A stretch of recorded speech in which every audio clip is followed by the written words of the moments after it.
Pues estamos sí de regreso, por supuesto que sí. No me desconecte, productor, hombre, que nosotros aquí estamos más que encantados de retomar esta transmisión. Yo quiero decir a usted que estamos transmitiendo en vivo hasta Mexicali, la capital de Baja California, a través de la 1120 MBS Radio, de la radio Contigo. Estamos llegando hasta San Luis Río Colorado, Yuma, Arizona y lugares circunvecinos en la opción de televisión por cable y por supuesto a través de redes sociales. En la plataforma de YouTube, la de Facebook Live, el propio portal de Agencia Fronteriza de Noticias en www.afntijuana.info con esta edición de miércoles 18 de diciembre del año 2019. Un buen momento para echarnos una platicadita aquí. Ya nos agarró usted aquí tras bambalinas. Una buena platicadita con Jesús Alejandro Ruiz Uribe, que es nada más y nada menos que el responsable de programas federales en Baja California. El supersecretario, pues, superdelegado, porque tiene una responsabilidad enorme sobre todas las áreas de la representación federal y además el trabajo de coordinación con el Estado y municipios, ¿no? Sí, así es. Es un chamón. Nosotros nos damos cuenta ahí de cuando sales todos los días de tu casa en Ensenada, te seguimos la pista, ya nos dimos cuenta que saliste con lluvia, con viento, con frío, y te regresas a juzgar por tus propias publicaciones, cansado pero contento por la talacha que te tocó hacer. Y además te vemos ahora sí que ya convertido casi en artista de televisión, transmitiendo todos los días en esta especie de mañanera que tienes y que compartes con el gobernador de Baja California y el secretario técnico de la Mesa de Seguridad, ¿no? Así es. Por donde nos enteramos pues de la serie de acciones y programas que está desarrollando la Federación a través de diversas dependencias y más los trabajos coordinados con el Estado. Y está el tema del albergue de Mexicali, el tema del albergue de Tijuana, el tema de, justamente, un tema que abordábamos hace algunos momentos aquí, mi tocayo Enrique Sánchez Díaz y yo, el tema del apoyo a los afectados en Sánchez Taboada, que es todo un tema ese, sin duda. El tema de Lomas del Rubí, donde también tienes intervención, por citar los temas de más alto perfil en este momento, ¿no? El tema de Sánchez Taboada, por ejemplo, se me antoja como un gran desafío porque es una cantidad impresionante de familias las afectadas. Estamos haciendo el censo para tener una lectura clásica de cuántas familias son las afectadas, pero que se calcula que son un poquito menos de 500 o más de 500. En un estudio geológico que existe ya en el INPLAN, que realizó el CICESE, la mancha del impacto de la falla geológica podría abarcar hasta 2.500 personas. Sin embargo, tenemos que ser muy serios. En este momento estamos realizando el censo basado en esa zona de impacto y estamos ubicando las familias que son susceptibles o que es imperante que sean reubicadas. Ahí la gente está muy sensibilizada, sabe que ya no pueden vivir ahí, es una zona geológica que los llevaron hace muchos años el gobierno, porque es un reacomodo, ellos vivían en el río. Sí, los recuerdo. Y para hacer lo que es de ahora la hermosa río, se los llevaron a la Sánchez Taboada y los ubicaron en unos terrenos que tenían una falla geológica. Ellos han sufrido eso desde el principio. Sin embargo, esa falla geológica está ahora en una fase muy activa, lo que ha provocado estos deslizamientos que han tenido desde hace tiempo. Visitamos junto con el gobernador y vamos a tratar de replicar el esquema de rescate que se hizo con Lomas del Rubí, que es mucho menor el problema de Lomas del Rubí. Sí, claro. Pero llamaron mucho la atención y colocaron su tema bien en la agenda, de tal suerte que era imperativo atenderlos de manera inmediata. Sin embargo, ya estamos en la Sánchez Taboada. Se están viendo ya por lo menos 6 opciones de distintos espacios en donde podrían reubicárseles. Se está haciendo el estudio de cuánto costaría en cada uno de esos seis predios.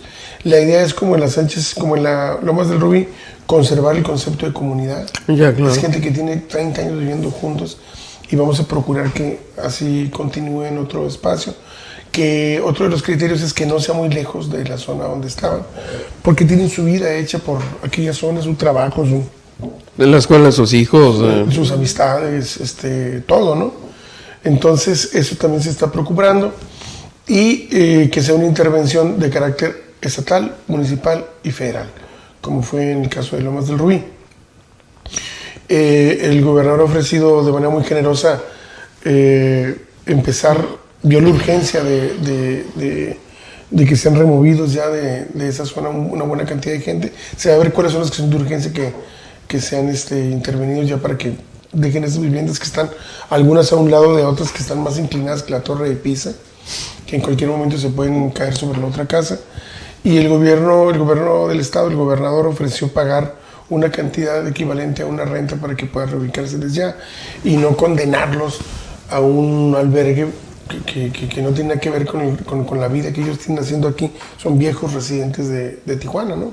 Sí, por supuesto. Entonces se está viendo toda solución. Esperamos para el sábado poderle presentar al gobernador el censo para principios de la semana que entra, darle ya una explicación de las posibilidades de reubicación que se tienen. Paralelamente el gobierno federal estamos haciendo el trámite para que pueda declararse esa zona de desastre, porque es un problema de carácter natural lo que provocó el deslizamiento de sus viviendas. Y si logramos esa declaratoria vamos a tener fondos provenientes de ese segmento del gobierno para poder reconstruir las casas. Y si no, vamos a ver otros. En el caso de Lomas del Rubí fue de otros fondos federales lo que se previó para las casas.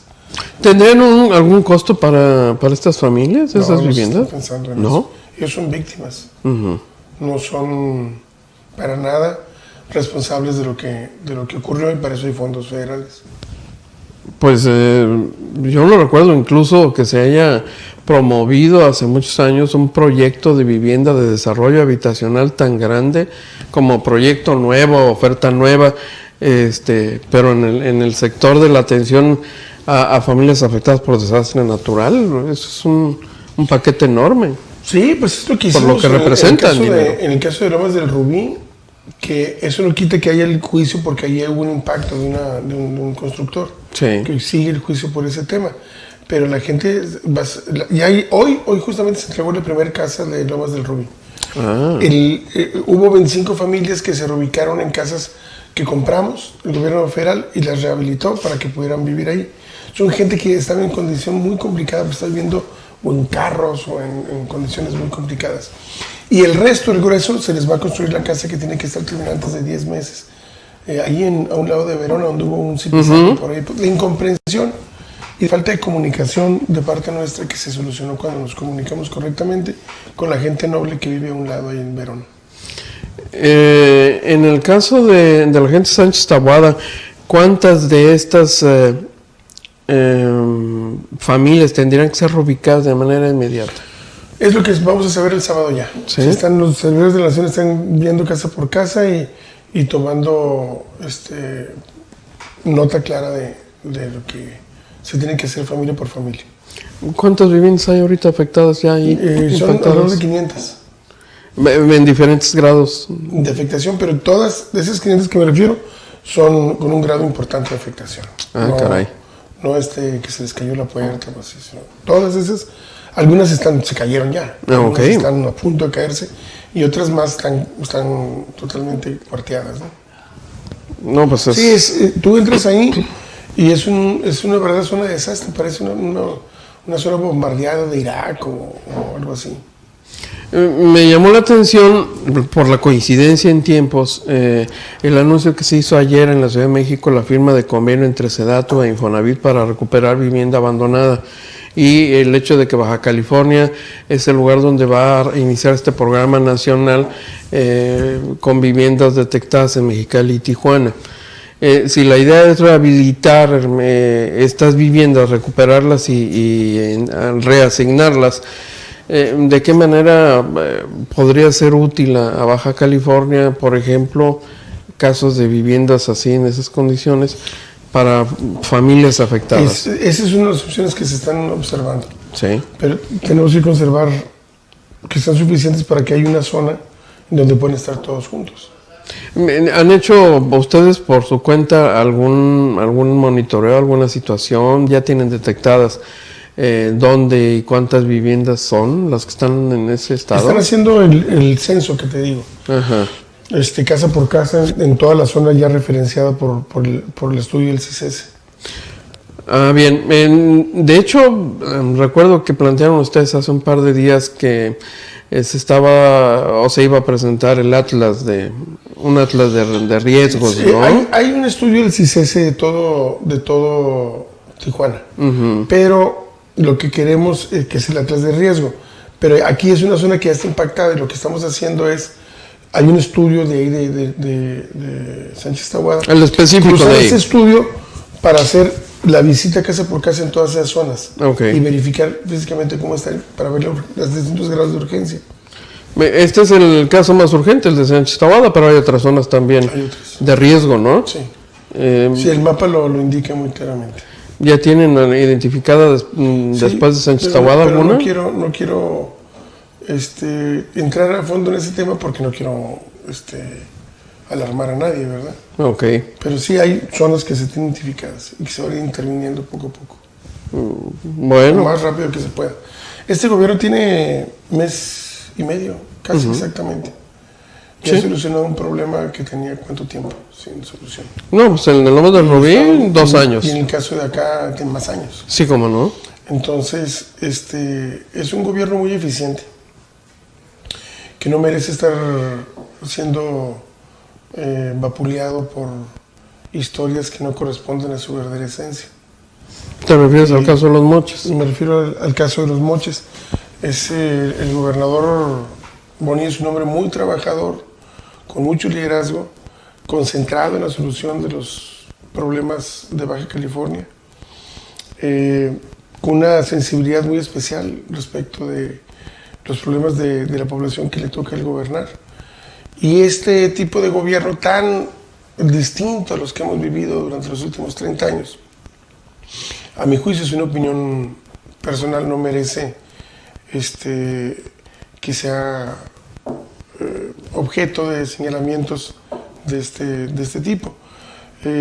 Venimos precedidos de un gobierno absolutamente corrupto, que malversó fondos por miles de millones, que dejó un desastre administrativo, maestros sin cobrar, jubilados sin poderse jubilar, derechohabientes del Iztecali sin poder atenderse, un verdadero desastre administrativo. La universidad sin poder recibir las partidas que le corresponden, las escuelas sin ser atendidas correctamente, de un gobierno que empezó con 36 mil millones y terminó con 56 mil millones y sigue endeudado con las calles, y terminó endeudado y con las calles derruidas y todo lo que hemos comentado. Y entra un gobierno que empieza a corregir las cosas rápidamente e inmediatamente viene esta historia que no corresponde ni siquiera a personas que en el momento en el que hipotéticamente cometieron esos actos eran empleados públicos, sino prospectos de empleados públicos, ¿no? Con la excepción de Cintia Giselle, que finalmente se convirtió en funcionaria. Sí, y también el oficial mayor. ¿No? Pero me refiero cuando hipotéticamente ocurrieron historias, no eran funcionarios públicos.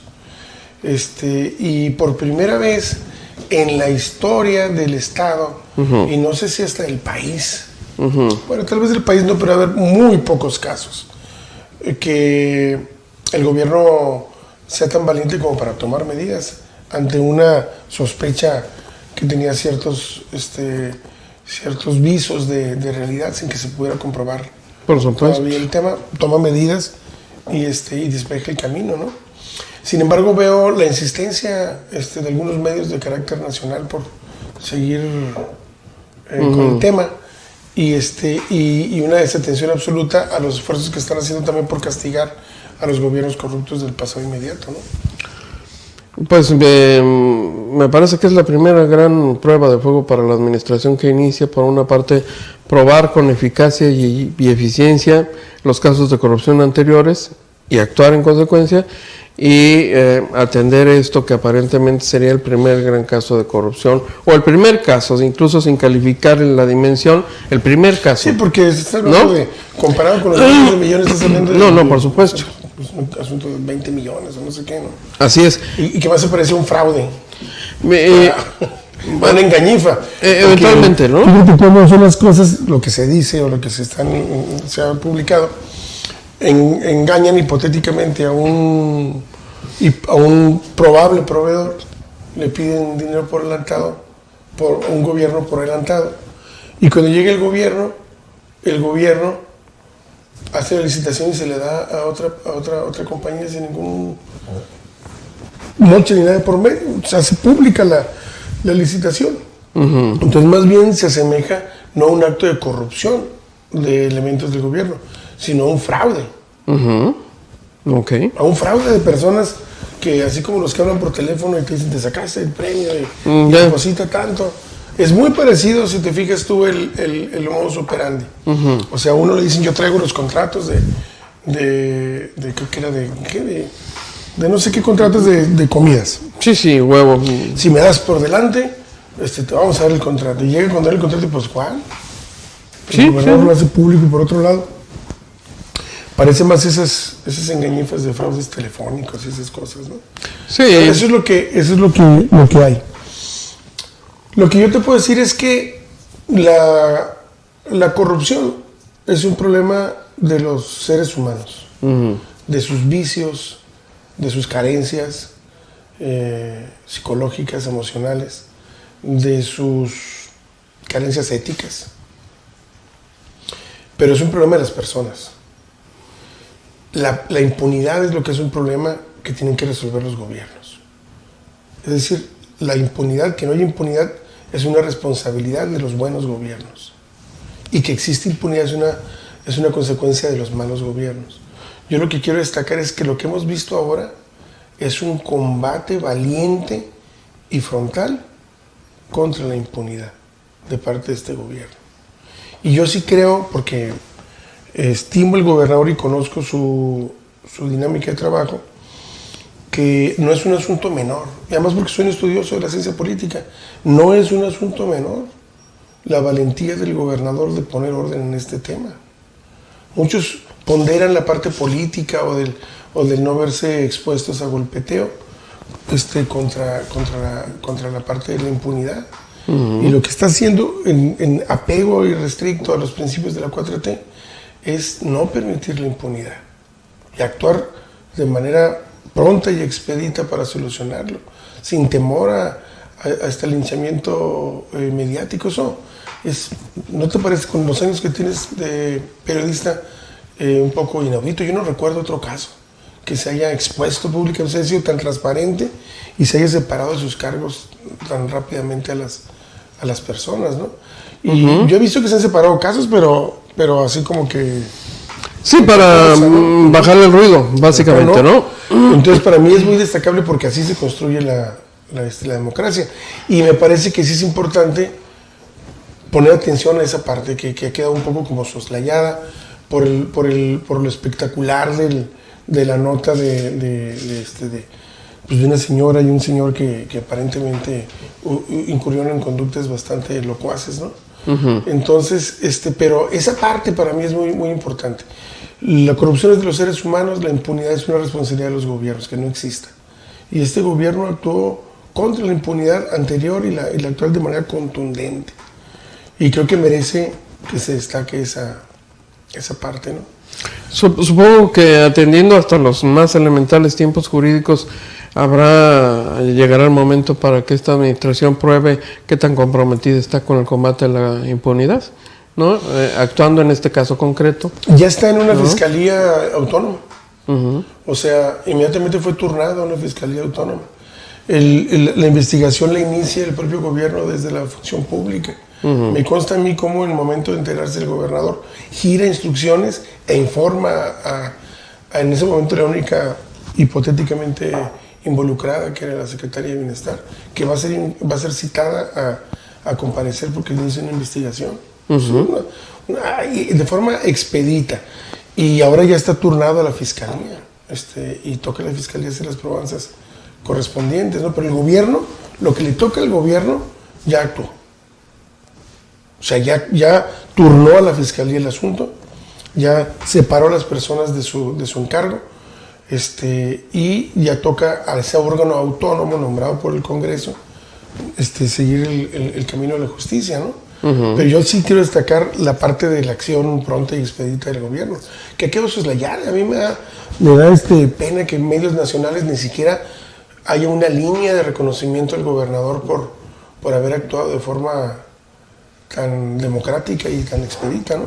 Oye, Alejandro, ¿y no será más bien un problema de falta de comunicación eficaz del gobierno estatal, por ejemplo?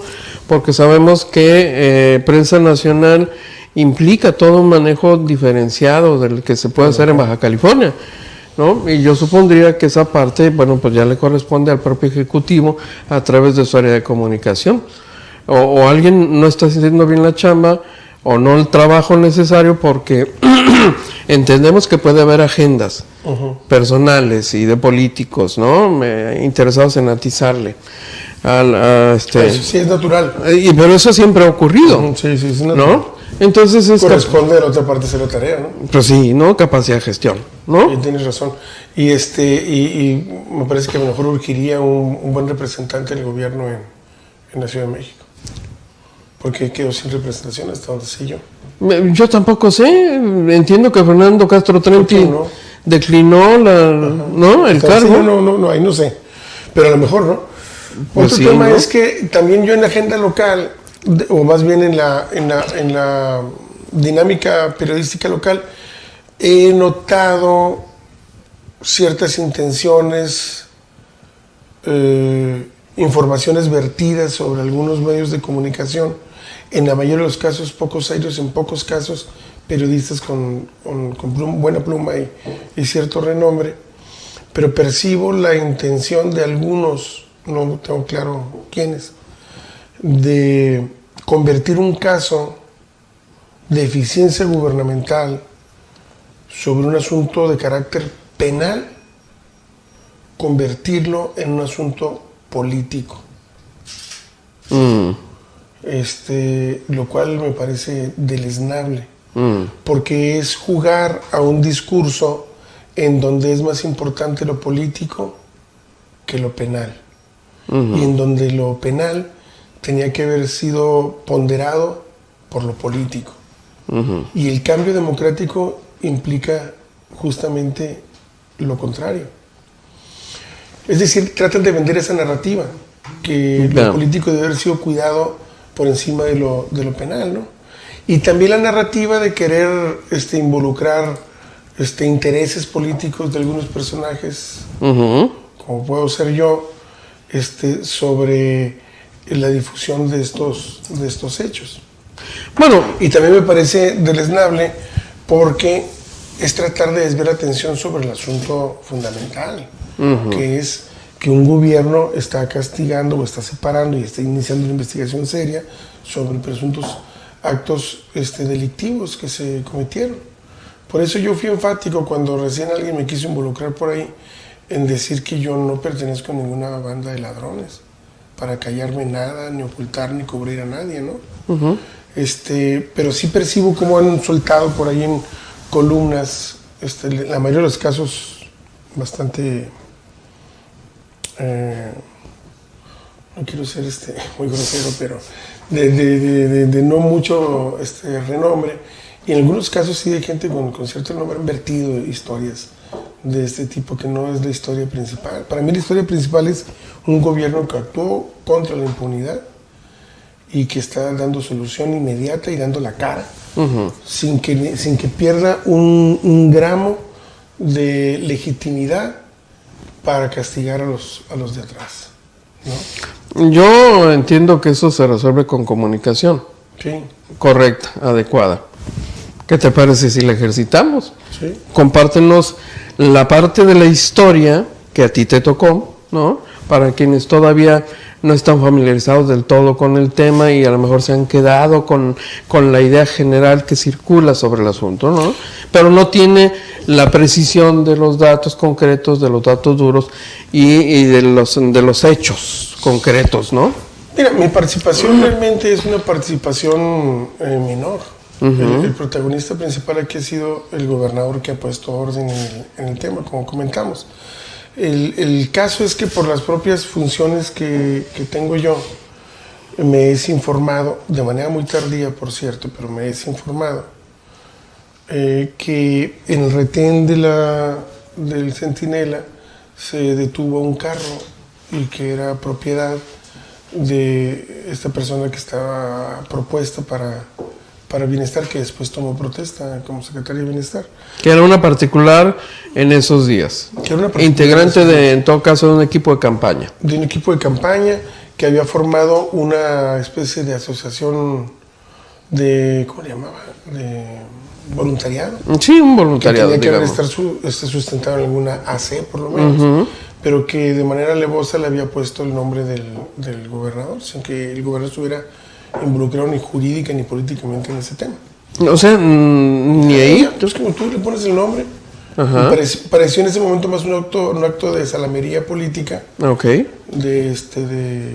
¿No? Que un asunto que tuviera que ver, pues a quién se le va a imaginar que van a andar maquinando esas cosas, ¿no? Entonces, pero uno entiende que en un proceso de campaña... ya no era campaña, ya era la campaña. Era después de la campaña, rumbo a la toma de posesión de un gobierno nuevo. Bueno, no será la primera vez que se generan ahí mecanismos diversos, etcétera. Pero no estaban sustentados por lo que se ve en alguna entidad jurídica. Ok. De tal suerte pero era una actividad ruidosa, digamos, ¿no? Prácticamente. Sí. Entonces, el capitán que estaba a cargo del Centinela, le informa a su coronel, que es el representante de la Sedena en el municipio de Mexicali, que se junta todos los días por la mañana en la Junta de Seguridad con mi subdelegado en Mexicali, que es el que dirige la Mesa de Seguridad en Mexicali, la municipal. Y en ese momento, el 4 de octubre o el 5, el 4, le informa que ahí tienen ese asunto ahí que dicen quienes iban manejando, que era el secretario particular, que era dinero de la fundación esta o del voluntario para entregar prótesis y no sé qué otras cosas, ¿no? Que era una fuerte cantidad, 2 millones de pesos. Programas de orden social, digamos. Sí, pero de una entidad que no era del gobierno. Sí, no, claro. Es que esa parte es muy importante que se aclare, pues. Era de una entidad que no era del gobierno. Y pues este funcionario, de manera irresponsable, tampoco quiero ser muy sincero en mis adjetivos, pero bastante irresponsable. Supongo que lo vas a ejecutar. No de mala fe, pero sí fue un acto, digamos, de inocencia, más que irresponsable, de inocencia. Pues como era un asunto ruidoso, en vez de comunicarse conmigo, que soy su superior, en el peor de los casos, porque lo que debe haber dicho es, ese no es mi tema, y con permiso, ¿no? Pero en el peor de los casos, haberme comunicado yo para que yo le dijera eso, ¿no? Lo que hizo fue comunicarse con ella y preguntarle, y ella le afirmó que efectivamente pues era dinero para eso. Entonces dijo, sí, es dinero para eso. Y ya el ejército tomó la decisión de darle el pase, ¿no? Todo pasó el 4 de octubre, pues no pasó nada. Pero por ahí del día anterior a la toma de protesta, sale una columna del Mexicano, bastante rara, donde decía que yo estaba intentando tumbar a la señora secretaria. Y hasta ese momento yo había tenido una relación respetuosa y amable y cordial con ella. No de simpatía, porque no, o sea, esas personalidades a mí no me simpatizan mucho, pero no de grosería, ni de enfrentamiento, ni de nada por el estilo. Dije yo, se está vacunando de algo que debo de saber yo, porque no sé. O sea, ¿qué debo saber yo que ella está tratando de vacunarse, no? Me quedé intrigado, ¿no? Pues nomás hasta ahí, ¿quién sabe? O sea, ¿qué hice? O sea, ¿no? Y al día siguiente yo platicando con una personaje muy importante del Estado, en mi oficina, después de la toma de protesta, este otro personaje me dice, oye, ¿qué pasó ahí con ese de la columna? Pues no sé. Y le repetí lo que te acabo de decir. Y a un lado estaba ahí el subdelegado, entonces empieza... ¿Qué traes? ¿Y qué te pasó? No, es que tengo una información que debía haberte la dicho, pero no te la dije porque no me pareció importante y ahorita me parece con lo que están comentando que es muy importante. Pues, ¿qué pasó? Y fue cuando me platica lo que había ocurrido el 4 de octubre. Pues lo que hice fue reunir pruebas, porque no me gusta ir con chismes, y entregárselas al ingeniero, y ese fue el día en que él giró. Ya lo demás yo no tengo nada que ver, ya fue esta invención de la función pública y de la fiscalía y todo lo demás, ¿no? Fue tu única intervención. Fue mi única intervención, pero sí he sido un observador de lo que ha pasado. Y te digo que creo que en la verdadera historia aquí es un gobernador que valientemente ataja la impunidad que ha tenido sometido a nuestro Estado y a nuestro país durante tanto tiempo. Y que es un reflejo claro de los nuevos tiempos que se viven en el país, en donde la gente que crea que se puede seguir pasando de viva se debe enterar que va a ser castigada y que va a tener consecuencias. Veo que eres benevolente con tu colaborador. No soy colaborador. Con el subdelegado. Con el subdelegado de Mexicali. Asumo, salvo que tú me lo digas específicamente, que le tienes confianza y que no. Pues es una gente que nombré yo, es una gente que ya estaba ahí cuando llegué yo. O más bien que en el relevo entró él también. Tengo una buena opinión de él como persona y sí vi la transparencia con la que actuó. O sea, él no... porque tuve acceso a los chats y todo donde no hubo ningún... Todo lo actuado en ese asunto. No hubo ningún... le pedí yo que le hablara por teléfono a ella, en mi presencia, y que platicaran del tema y escuchara yo la conversación. Okay. Y me pude dar cuenta que había sido más bien una víctima de un engaño. Okay. Y que además él no giró la instrucción para que dejaran pasar. Pues, ¿cómo va a mandar al ejército? No, él nada más corroboró lo que le preguntó el ejército. ¿Es cierto que es dinero para esto y para esto y para esto? Pues cuando todos estábamos viendo a la señora repartiendo cosas en todos lados, cuando se sabía que iba a ser secretaria de Bienestar, pues le preguntan y le dicen, pues deja de verificar con ella. Verificó con ella, sí es cierto, no es dinero de esos cuates que se robaron por ahí, es de eso. O sea, tiene toda lógica, no tiene... y ya el ejército toma sus decisiones. Que por cierto entendemos que esa decisión le costó a los que participaron, ¿no? Es lo que supe, que hay un juicio sometidos ahí en juicio, un corte marcial o no sé qué. Sí. Pero sí, o sea, él lo que hizo fue verificar lo que le estaban preguntando del ejército. Ok, ¿le resulta responsabilidad de algún tipo a tu colaborador? No, porque él comunicó en el momento que vio que era... Pero ¿está empapelado en el expediente? No. ¿De algún para citado? ¿Sí? Él fue a declarar lo que... Ya compareció. Sí. Colorado se llama, o sea, apellido, ¿no? No. ¿Cómo? No, perdóname, rojo. Ese es un personaje que hasta nombre y corrido tiene. ¿Cómo se llama Juan Colorado? ¿Cómo se llama? Rosendo Colorado. Colorado. No, Rosendo Colorado era una gente cercana Perdóname. A la señora Cintia Giselle. Que por cierto, cuando el gobernador, lo que él me platica después, que usted no aquí yo nunca había visto siquiera físicamente. Ok. Ni había escuchado su nombre. Ok. Te aseguro que no lo he escuchado porque si lo hubiera escuchado me acordaría con ese nombre de corrido, ¿no? Que tiene. Pero ese señor se me aparece cuando el gobernador le informa a Cintia Giselle del tema. Ella me dice que llega a la oficina y se pone hasta a llorar y se pone mal. Y dice que pues que yo ya había hablado con el gobernador sobre ese incidente que habían tenido casi un mes antes. Y que iban a hacer una investigación y que tenía miedo y que bla, bla, bla. Y el amigo que había sido lo que dice él. Ajá, el mensajero. El mensajero y el que había conseguido el tal huevero y que había, pues cruzó la calle y dijo que ya traía el problema, dice él. Que ya tenía el problema de que no habían pagado y le estaban reclamando a él que no había salido la licitación porque el gobernador no estaba metido para nada en eso y que tenían la bronca ya de regresa el dinero, que se la están reclamando a él. Entonces el amigo lo que hizo fue cruzar la calle y vino conmigo y dice, pues es que yo con quién iba a ir, no sabía, eres la única persona que no está en el gobierno y que tiene cercanía con el gobernador y que yo pues nunca te vi en este tema, ¿no? Si me informo, pues yo informo nada más. ¿Y qué le dijiste al tipo? Lo grabé primero y luego ya le informé al gobernador. Y punto, y el gobernador, te digo, lo que hizo fue ordenar la investigación. Procedió.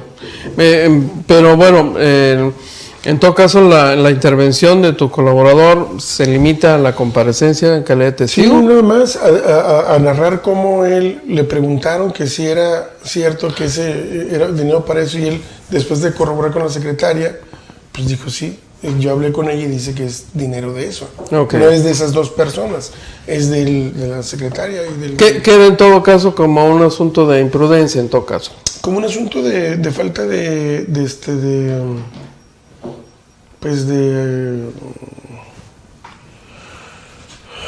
¿cómo te diré? De pertinencia, pues, ¿no? O sea, ¿qué es lo que tienes que hacer en un caso como este? Pero no mala fe. No, de ninguna manera mala fe. Es el amigo, a lo mejor quiso también andar ahí de buena onda, ¿no? Pero bien. Lo que hizo fue verificar, lo que le pregúntale al ejército, ¿es cierto que es dinero para entregar prótesis de no sé qué cosa de la señora que va a ser secretaria? A ver, déjame llamarle, le llama. Oye, ¿es cierto que ahí agarraron una gente tuya? ¿Es cierto que sí? Es la que le dice que es 4.700.000. Sí, es cierto, es para las prótesis. Ah, no, pues sí es cierto, es para las prótesis. Y tan. Punto. Ya el ejército toma su decisión de que avance o no avance, ¿no? Entonces el resto ya está en manos de la fiscalía. Está en manos de la fiscalía. Pero yo insisto que la historia principal es de un gobernador que, como ningún otro, toma medidas de manera inmediata, las corrige, castiga y conserva toda la autoridad moral para ir sobre lo principal, que son desvíos de miles de millones de pesos del gobierno anterior. En el mejor de los casos, ineficiencias brutales en el manejo de recursos públicos, administrativas brutales, que también tienen que ser castigadas, porque tú no puedes asumir un cargo si no estás preparado para ello, ¿no? Oye, Alejandro, pero bueno, yo entiendo tu posición, pero seguramente allá entre quienes nos ven habrá de todo como en botica. Allí, en esa cosita que está ahí. Habrá gente de todo como en botica, sí, ¿no? Desde los que traen una agenda política clara y evidente de crítica a la administración, de quienes pues están en la duda y a la expectativa, ¿no? De si este nuevo gobierno va a cumplir y cómo viene, y de quien dirá, pues el gobierno está cumpliendo. Pero de quienes dirán, oye, pues no, que nosotros somos honestos y que no sé qué onda, y ya les traen ahí el primer asunto de corrupción. Fíjate que es un tema interesante ese. Pues sí lo es. Porque mira... Y es tema de fondo, además. La 4T, sí, es de fondo. La 4T está integrada por mexicanos de buena voluntad. Y es una entidad, llamémosle así, abierta a la sociedad. De ninguna manera podría ser un círculo cerrado, porque entonces no estaría dirigida a todos los mexicanos. Ok, sí, claro. Y en este esquema de puertas abiertas, pues entra mucha gente que no participó históricamente en el movimiento. Por supuesto. En mi caso particular, pues yo vengo de una participación histórica en el movimiento, pero no quiere decir que nada más las personas como yo puedan participar, al contrario, debe estar abierta. Y no quiere decir que las personas que participan en el movimiento sean pulcras y honestas y tal, ¿no? No, de hecho ha habido gente cuestionable que se incorporó al proyecto, la verdad. Y que no estaba cuestionable. Hay una persona que fue muy cercana a mí muchos años, porque durmió conmigo en el Zócalo en el 2006, me ayudó a instalar el campamento allá. Todos estos años estuvo en el movimiento, sufriendo porque lo corrían del trabajo, volvía a conseguir otro, trabajaba en el gobierno del estado. Y cuando me dan a mí la delegación, me dan el encargo, lo sumo. Y luego me entero que anda preguntando cómo se pueden hacer ciertas cosas. Después de haber caminado por el desierto, pues lo corrí, ¿no? Lo despedí. Qué feo eso. Así son las cosas. Entonces lo que te quiero decir es que el gobierno ofrece muchos, es como puede ser como la personalidad del diablo, que ofrece muchas tentaciones. Por supuesto. Para la gente, manejas mucho dinero, si no tienes los pies sobre la tierra, puedes hacer tonterías, pero eso no quiere decir que el gobierno esté involucrado. Como te decía yo, la corrupción es de los individuos, no es de los gobiernos. De los gobiernos es generar impunidad, y entonces sí se convierten en gobiernos deleznables. Pero yo por eso lo que creo que se debe destacar aquí es que este gobierno no permitió la impunidad, que es lo que... ¿A poco crees que es la primera vez que hacían ese tipo de cosas, incluso ya desde el gobierno? ¿De verdad lo crees tú como periodista, que nunca habían hecho este tipo de arreglos con los... que nunca se ha cobrado aquí un 15%, un 10%, que nunca se han... No hubo un gobernador que se le... No el 15, el 20. No hubo un gobernador que le hicieron una casa por allá en la Alareda y que después se cayó. Y que se le hizo un constructor, si lo recuerdas, ¿no? Sí. Alejandro González Alcocer. No le pasó nada. Entonces, ¿por qué? Porque contaban con la impunidad. Pero ha habido miles de casos de eso, todos lo sabemos. Pero nunca se hicieron públicos porque no hubo un gobernador valiente que dijera, los señores se van y con permiso y sin hizo una investigación, y me da lo mismo que los haya nombrado apenas unos días antes. Eso es lo que hace un buen gobierno. Lo otro, los casos de corrupción, te digo, hasta gente que durmió conmigo en el Zócalo, pensó en ellos. Es un asunto de los seres humanos, de las tentaciones que da el gobierno, el manejo de los recursos públicos, de los defectos de las personas, o sea, como defectos morales, éticos de las personas. Yo creo que yo sí quiero poner las cosas en su justa dimensión y decirle a la gente, tienen un gobierno que está respondiéndoles, que no es un gobierno de gente deshonesta, es un gobierno de gente honesta, que no va a permitir que algún individuo con problemas personales, de personalidad, digamos, ande robándose los recursos públicos sin que tenga un castigo. Yo creo que eso es lo importante, que la gente sepa. Lo demás es grilla, lo demás es que si porque el poder y que porque luchas de nada. Es un asunto penal, nada más, ¿no? Bueno, el asunto de las grillas es una historia de siempre. Hombre, lo han querido mezclar hasta con el tema de los 2 o 5 años. Ah, no, bueno, sí, claro. Parten de la premisa equivocada. El gobierno del ingeniero Bonilla es un gobierno de 5 años, no de 2. Pues, y lo va por supuesto, legalmente lo es. Y lo va a corroborar la Suprema Corte de Justicia. Te lo digo como constitucionalista. Si la Suprema Corte de Justicia atiende el fondo del asunto, va a ser de 5 años. Y tienen solamente que 4 ministros estar convencidos de que, yéndose al fondo del asunto, tiene la razón constitucional para que se mantenga la reforma que se hizo. Ese juicio, a mi juicio, está ganado. Moral y éticamente y jurídicamente. Lo que pasa es que pasa lo mismo. Un asunto de carácter constitucional lo convierte en un asunto de carácter político. Hasta de objeción de conciencia algunos. Que no es la primera vez, que no tiene nada que ver una cosa con la otra. Por supuesto. A ver, el constituyente del 17, ¿tú crees que fue casual, anecdótico, que puso 6 años? Que dijeron, no, a ver que un gobernador cuánto dure. 5 años, no, 4, no, hombre, dale 6. No, es un resumen histórico de nuestra vida como país. No hay reelección.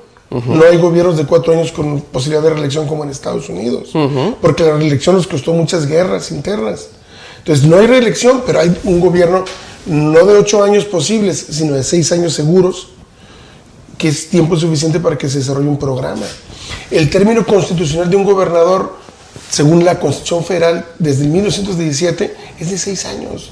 No es de correcto. 2, ni es de 5. Aquí se atendió a una modificación que se hizo para empatar elecciones, nada más. Sí. Pero se dijo que tenía que ser, la ley decía que fuera idóneo, y lo idóneo no son 2 años, es lo alejado a lo idóneo, porque lo normal son 6 años. Entonces lo idóneo es 5 años, y había la posibilidad de que fuera 5 años. Y en los 2 casos se cumple el objetivo de empatar elecciones. Sí, ¿no? Pero no idóneo. Solamente en el caso de los 5 años es idóneo. En el caso de los años no es idóneo. Y la ley que le dio vida al empate de las elecciones dice idóneo. Esa palabra que parece intrascendente es la palabra más trascendente. Idóneo constitucionalmente quiere decir que tiene que ser lo más cercano posible a los 6 años. Y 2 años no es ni idóneo para desarrollar un programa de gobierno, no es ni idóneo temporalmente porque no se acerca a los 6 años. Yo estoy convencido que es de 5 años. Y deberían de estar convencidos también la oposición y las personas que anden con esas cosas en la cabeza, porque hay que desarrollar un buen gobierno y eso nos conviene a todos. Estar pensando mezquinamente en que sea de dos para que los podamos alcanzar, es pensar muy mezquinamente. Oye, Alejandro, pero es claro que ese es otro tema, ¿no? Independientemente de si hay gente interesada en juntarlo, es otro tema por separado. Pero no mezclado. Porque han dicho que las motivaciones para que esto se supiera era porque está pensando en los 2 años. No, pues llenarse el bolsillo y asegurarse, pues si le dan de 2 años la administración. Es un argumento que ya entendemos, ¿no? Claramente. Pero el otro es un tema por otra vía, tiene otras implicaciones. El asunto de los moches, tal vez unos 10, por favor, toma nota. Es otro asunto distinto, ¿no? Porque es un incidente que eventualmente mancharía la reputación de una administración que inicia y que pues es estandarte de, si no se hubiera hecho nada, de la 4T, sí, ¿no? Es uno de los primeros gobiernos de la 4T a nivel estatal, pues el de Baja California, y empieza así. Pues entonces, ya sabes, eso es carnita para cualquier opositor político de forma natural. Claro, lo que diría yo es, empieza como castigando a los corruptos. Sí. Empieza como oponiéndose a cualquier acto de cualquier persona que esté adentro. Sí. ¿No lo dijo el presidente de la República? Vamos a ser intolerantes contra los corruptos, contra los compañeros que inclusive viniendo del propio movimiento. Ha sido reiterativo. En llamas. ¿No se está haciendo eso en Baja California? Sí. Esas personas no eran del movimiento, eso hay que decirlo. Pero hay personas que no vienen del movimiento y han actuado verticalmente. Y han actuado apegados a las normas morales de la 4T. Hubo gente que no, pero ya están pagando las consecuencias. Muy rápido. No 6 meses después, no 1 año después. Inmediatamente. Están ya en un proceso judicial. Es un tema penal que hay que dejar en lo que es ahora. Un tema penal. Por eso digo yo, está iniciando como todos queríamos, los que votamos por el cambio, que iniciara. Castigando a los corruptos, no permitiendo la impunidad. Dándole la cara a la población, tomando medidas valientes, no concentradas nada más en el beneficio personal de mi imagen, sino entrándole, tomando el toro por los cuernos. ¿Cómo es el ingeniero? ¿O no es un hombre que se distingue por frontal, claramente por tenemos un gobernador singular, ¿no? Sí. Yo no recuerdo otro. Es un hombre frontal, es un hombre que no le da vueltas a las cosas, que no tiene un nivel de comunicación impresionante, o sea, acepta que la gente se le acerque y le diga lo que piensa, acepta la presencia de los periodistas y de la gente en sus reuniones privadas y de trabajo, absolutamente transparente. Yo no recuerdo un gobierno así de transparente. No. Ayer no fue el embajador de Estados Unidos porque le dijo, si vienes conmigo vas a estar grabado, dijo, no, así de transparente es el ingeniero, ¿no? Entonces, sí está, creo yo, apegándose a las expectativas para las que fue electo. Y por eso creo que las personas que lo conozcan y que estén trabajando con él, pues es importante que contribuyamos a poner las cosas en su justa dimensión. No es un asunto político, es un asunto penal. Es un asunto de buen gobierno. No tolerar la impunidad. Y es lo que está haciendo el gobernador. A reserva de lo que determine la autoridad conducente, que es en este caso la Fiscalía, ¿tu conclusión es, este es un asunto de defraudadores o de defraudación entre particulares? Sí, porque no implicó ninguna acción del gobierno. A ver, de comprobarse las hipótesis, lo único cierto aquí es que había un dinero que estaban transportando. Eso es lo real. Todo que siquiera del huevero, eso es una declaración ya que hizo este personaje Rosario Colorado. Pero de comprobarse todas esas hipótesis, que algunas parecen ya muy cerca de la comprobación, pero de comprobarse todas estas hipótesis, estamos hablando de particulares que engañaron a otros particulares con la promesa de un contrato que nunca ocurrió porque quien estaba al frente del gobierno ni enterado estaba ni cómplice era del asunto y hizo lo que era correcto, hacer una licitación a sobre abierto. Y también esas cosas no se daban. Así es. A sobre abierto. Sí. Y entonces quedó todo como un fraude en donde otros empiezan a pedir su devolución del dinero. Es un fraude entre particulares, cometido por gente hipotéticamente que después hipotéticamente cometido, que se integró al gobierno y que fueron despedidos en cuanto salió una historia de su pasado reciente en el que habían probablemente cometido un fraude, ¿no? No deja de ser un asunto delicado, porque... Claro que sí. Oye, pues que el número 2 de la administración, que es el secretario general de gobierno, aparezca en el baile, eso ¿no? creo que es grilla. Ok. Eso creo que es grilla porque yo no he visto ninguna imputación directa hacia él. El mismo Salvo Rosendo Colorado, Ajá. yo lo he escuchado en un sendo video que grabó Sí. en Mexicali con la competencia de ustedes allá, donde dice, yo a ese señor no lo vi recibir ni estar en ninguna junta ni nada. Entonces lo demás es grilla, no es otra cosa más que grilla. Yo no meto las manos al fuego por él, ni por prácticamente nadie, o por muy pocas personas. Sabes que eso que acabas de decir puede tener interpretaciones allá afuera, ¿no? Pues, bueno, pero ¿qué quieres que te diga? Okay. O sea, por casi nadie meto las manos al fuego. Las meto por mis niños chiquitos. Ok. Las meto por mi familia cercana. ¿Ya aprendió a boxear? Por el presidente. Las meto por el gobernador. Pero no las meto yo por nadie más que esté en el gabinete. Por no es supuesto. una aseveración de carácter personal. Quiero decirte que yo a Amador lo quiero mucho desde muy chico. Que a él fue una persona importante para que yo decidiera irme a estudiar a México. Que los mejores consejos de mi vida, en esa etapa de mi vida, fueron consejos que me dio él. Pero yo no avalo nada, ni acuso de nada. Okay. Y si yo me entero de alguna conducta irregular de él o de cualquier otra persona, aunque le tenga aprecio y estima, la voy a comunicar. Okay. Eso no duden, y no voy a servirle de tapadera a nadie. Lo que sí te digo es de lo que yo he visto, los ataques o las menciones hacia él son grilla. De lo que yo he visto, hay otros asuntos ahí que Blue Propine y que no sé qué, de eso sí yo no tengo ni idea. Pero de lo que yo he visto no hay nada en lo que él esté involucrado. A lo mejor en lo que pecó fue a lo mejor le faltó contundencia a él como conductor de la política del Estado para este tema ponerlo en la justa dimensión, que era un asunto penal y que no era un asunto político. Y a lo mejor cometió el error de creer a una persona que le dice estoy en coma, estar en coma, y hacerlo público. Pues sí fue un error, ¿verdad? O también cometió el error que después pidió disculpas de meterse con una periodista muy prestigiada, haciendo comentarios, si bien que no interviene en la vida personal, sí, pues con cierto filo, ¿no? Pero esos son errores, esos no son actos de corrupción. Nomás que vienen de alguien muy experimentado. Sí, pero todos cometemos errores. No, eso se entiende, todos. Queda claro. Pero sabes que es inevitable que haya una consecuencia de eso. Claro, ¿no? Pero lo que te quiero decir yo es que yo no sé, ni hay nada en el ambiente que se sepa de que él esté involucrado en actos de corrupción. Cometió errores, pues todos los vimos.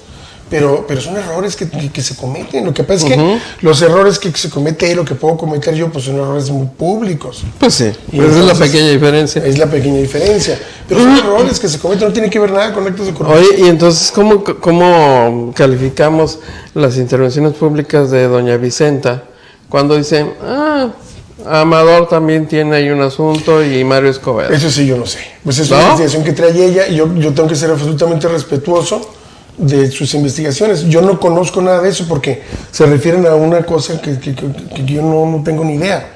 Y yo entiendo que no es ni de tu resorte, porque sí sé de la empresa, pero de esa historia yo no sé nada. Yo entiendo que incluso no es ni de tu resorte porque tú eres funcionario federal y ella es funcionaria estatal. Lo que sí que está haciendo su trabajo. No sé si fue pertinente o no dar esa entrevista. Porque eso tiene consecuencias y le abona justo a lo que vienes a decirnos, que no le hace justicia al gobierno estatal. Estoy de acuerdo. ¿No? Entonces, Pero también es una persona de buena fe que está queriendo trabajar bien, Es una persona que merece respeto porque es la que inicia una investigación por instrucciones del gobernador, pero que inicia una investigación de forma valiente, ¿no? Okay. Otra gente la ayuda, utiliza eso para quedar bien con, mira, aquí tengo esto. Pero son historias que ya conocemos. Y en este caso no ha sido así, ha sido una persona vertical, que también puede cometer errores como los puedes cometer tú y los puedo cometer yo. Y nuestros errores son muy vistos, ¿no? Sí, Pero yo sí te repito, o sea, lo de Amador es grilla hasta ahorita, hasta lo que sé yo. ¿no? Ok. No lo veo yo que haya estado en ninguna indagatoria. Sabes que allá afuera hay un fenómeno serio, severo de sospechosismo hacia los gobiernos en general, Exactamente. que es muy propicio para... Pero por eso creo creer que es tan historia. importante destacar el tema principal, el que no se haya permitido la impunidad. Porque está respondiendo a esas expectativas de la gente en donde han visto históricamente los gobiernos como bandas de delincuentes que se cubren unos a otros. Eso no ocurrió aquí, ocurrió todo lo contrario. Hay un gobernador que está buscando terminar con la impunidad y aunque sea de gente cercana a él, no lo permite, como no permite desde luego lo de los anteriores. Es una medida valiente, ¿eh? Porque, y además de que implica mucha seguridad en que tú no vas a incurrir en nada ilegal, porque él va a dejar el gobierno y no tiene, algún día lo va a dejar, en 5 años lo va a dejar. Por supuesto. Y va a venir otro que no sabe si es de su gobierno que pueda también investigar. Pero incluso Pero siendo... eso hace la gente que está libre de cargo de conciencia. Pero incluso siendo del propio partido, ya Claro. sabes que hay historias, ¿no? Es una persona que actúa convencida de que está libre de cualquier cargo de conciencia, ¿no? Contra la impunidad. Tu mensaje es entonces... ¿Por qué? Porque se han protegido antes. Ajá. Pues para que no te vayan a... No, bueno. ¿Verdad? Digo, no te vaya a pasar a ti lo mismo, ¿no? No, pues es que hay que Esa ver... ha sido la piedra angular de la impunidad. Vamos, aquí no nos vamos a hacer aquí nada. Aquí nadie va a la cárcel, es castigado, nadie es turnado a la Procuraduría. No. Se está acabando con la impunidad y se está haciendo de manera seria, porque el gobernador no ha hecho ningún juicio lapidario contra ninguna persona. Ha turnado a la fiscalía, que es lo que tiene que hacer. Porque la verdad jurídica la va a dar la fiscalía. No la va a dar ni los medios, ni los opinantes, ni los testigos, la va a dar la fiscalía. Y es a la que hay que atenernos. Pero participas de un gobierno que hace política y de gente que hace política. Y la actividad política tiene afuera lecturas diversas y tiene contrincantes también. Por eso es bueno comunicar. ¿no?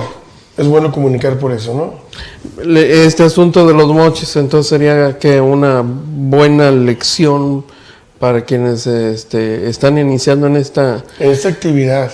Que lo que veo yo es que en este gobierno local, como el federal en el que participo yo, no se permite la impunidad.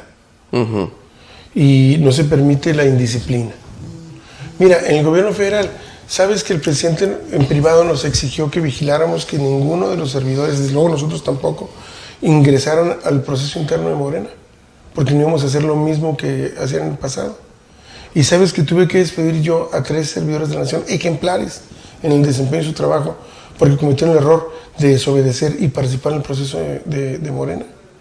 Los despedimos. Gente ejemplar, que estuvo trabajando durante meses sin recibir salario y que seguía trabajando, recibiendo un salario exiguo, haciendo el trabajo más noble que hay de este gobierno, que es el trabajo que hacen los servidores de la nación. Pero así es la cosa. O sea, o somos o no somos.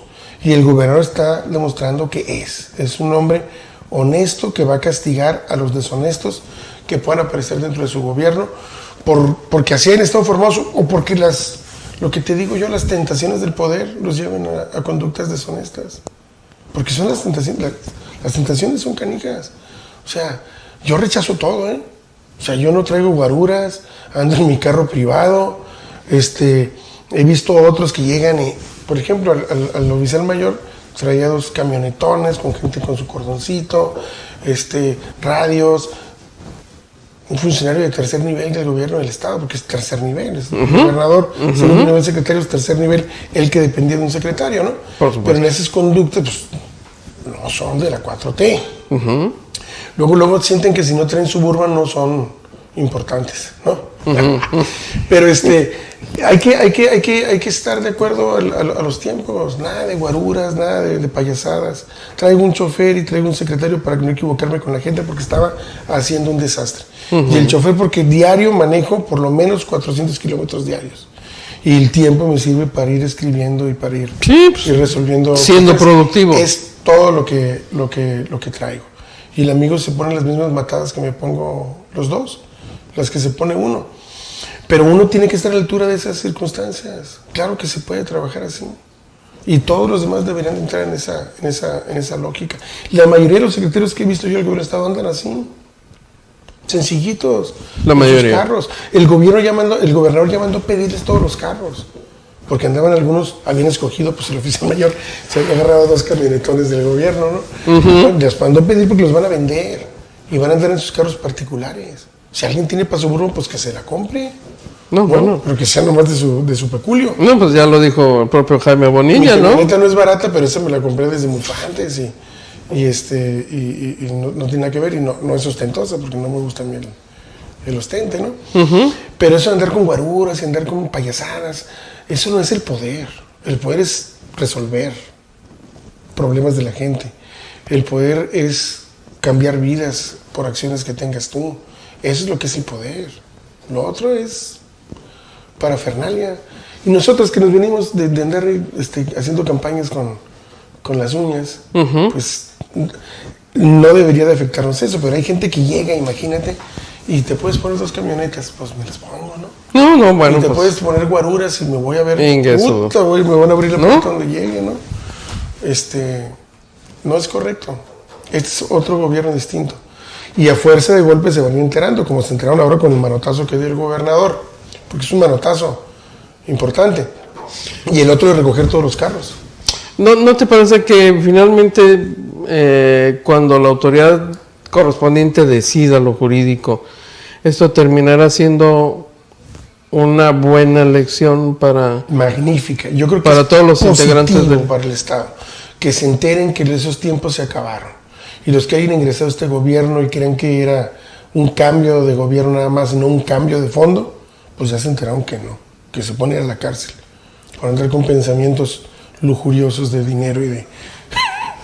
No, eso es Ahí lo que veo yo. todavía hay uno que otro colorado por ahí. No sé, espero que no.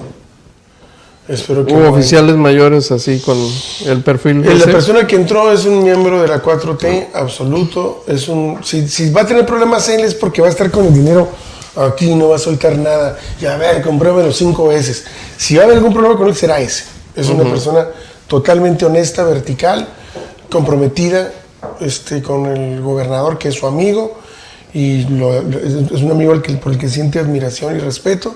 Y que es amigo también del presidente, lo conoce bien el presidente a Héctor Vares. Yo lo he visto cantarle las mañanitas a Héctor, el presidente.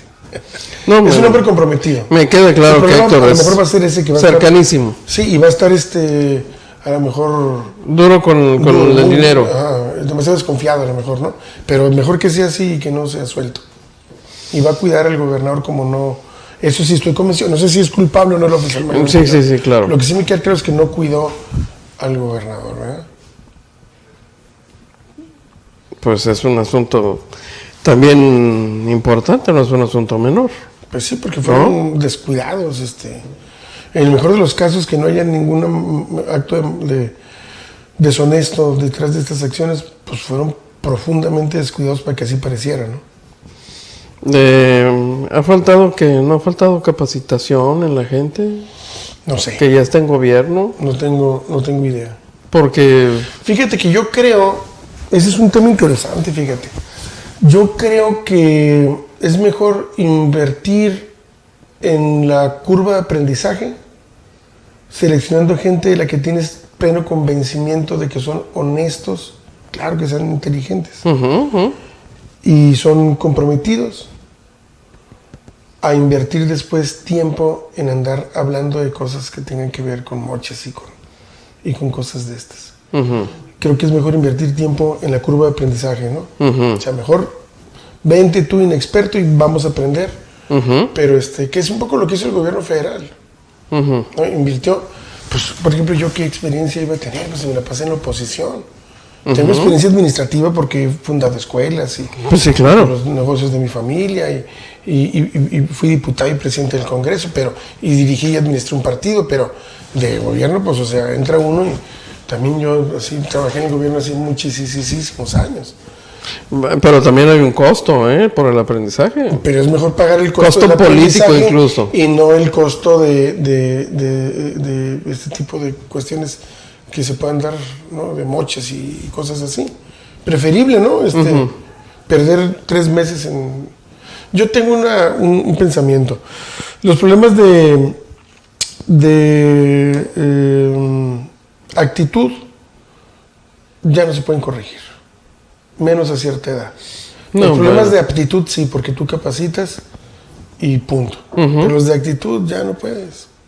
O sea, si alguien trae mal... Ya el chip cosas, ¿no? Sí, por supuesto. ¿Cómo le cambias el chip? Tú te traes aquí, usted se tiene que trabajar, un periodista deshonesto, y pues, o sea, a lo mejor se va a limitar, pero al final de cuentas va a recurrir. La cabra tira al monte. Va a recurrir, ¿no? Alejandro, reincurrir. Ha sido interesante platicar contigo del asunto. ¿Alguna consideración adicional que quieras compartir con quienes nos están viendo? Decirles que el gobierno federal está dispersando sobre la economía de Baja California cerca de 400 millones de pesos mensuales, que van directo a la economía de Baja California y que van dispersados en apoyos sociales a jóvenes para que sigan estudiando y adultos mayores, que está teniendo consecuencias muy positivas. El caso de los jóvenes de preparatoria ha aumentado la demanda para ingresar a la preparatoria a nivel nacional en un 20%. Porque la gente sabe que ahora sí puede estudiar su preparatoria porque el muchacho va a recibir su dinero para los camiones y para el lonche y la comida. No es un asunto menor, un 20%. Yo lo entiendo. Es un asunto todavía más importante en el caso del bachillerato. El país, ¿sabes que tenía el 50% de eficiencia terminal? Es decir, que de todos los jóvenes que entraban a la preparatoria solamente el 50% salía. Ahora con la beca en 4 años va a haber una eficiencia terminal del 100%. ¿Sabes lo que significa el salto civilizatorio para México? El que de repente tener a todos estos muchachos de preparatoria que ya hayan terminado. Olvídate, es un cambio que le va a cambiar la cara al país de manera muy rápida y expedita. El tema de la beca de adultos mayores es un tema parecido al de California. Para los críticos del presidente, en California también la gente tiene pensiones por su trabajo y tiene pensiones por sus derechos de edad. Allá igual llegas a los 65 años, creo que es allá, o 68, no estoy seguro, y tienes tu pensión, más lo que hayas acumulado tú por tu trabajo. Entonces, es lo mismo que está haciendo el presidente acá. Rápidamente nos va a convertir en un país desarrollado, ya lo verán. La gente a veces cuando dice uno estas cosas se ríe, no es cierto. Así va a ser. Ese país se está construyendo en México, un país democrático. Cuando dicen que de qué se trata la 4T, se trata de la democracia. No se trata de otra cosa. La democracia, para que pueda hacerlo, necesita que no haya pobres tan pobres que le quieren quitar su dinero a los que tienen dinero, porque tengan condiciones de vida dignas y honestas que les permitan que con su talento salgan adelante. Y eso se obtiene con recursos económicos suficientes, el aumento del salario mínimo ya en un 20%, las becas para el bienestar de jóvenes y de adultos mayores, el mejoramiento de las condiciones de educación. Estamos invirtiendo en mejorar la infraestructura de las escuelas y mejorar la calidad educativa. Así es como la gente puede permear socialmente. De otra manera, estás con dolor, estás siendo víctima de que te ataquen sentimientos de venganza por la situación que te toca vivir a ti y que le tocó vivir a tus padres y a tus abuelos y a tus bisabuelos. Los sentimientos sociales. Y se dan las conductas antisociales. ¿No? Estamos trabajando muy rápido en eso. Yo estoy tan convencido del proyecto del presidente que yo adjudico a ese reparto de dispersión de apoyos y al buen tino del gobernador de ser la pinza para todo eso, porque siendo un miembro él distinguidísimo, el más importante de Baja California en la 4T, la disminución de los índices de criminalidad. A ver, Es casual que a partir de que entre este gobierno en el primer mes hay una disminución del 38% de los homicidios respecto del mes, no inmediatamente anterior, sino del mes de noviembre del año pasado. No es casual, es producto de estas medidas. Y diciembre va igual. Entonces, vamos por buen camino a decirle a la gente, y hay una 4T bien coordinada entre municipios, estado y federación. Muy bien. Que le está respondiendo a la gente. Alejandro, pues gracias por habernos acompañado hoy. Al contrario, aquí estamos a sus órdenes. A usted también muchísimas gracias por habernos acompañado para esta edición de AFN Político y Algo Más, que es una producción de Agencia Fronteriza de Noticias. Gracias.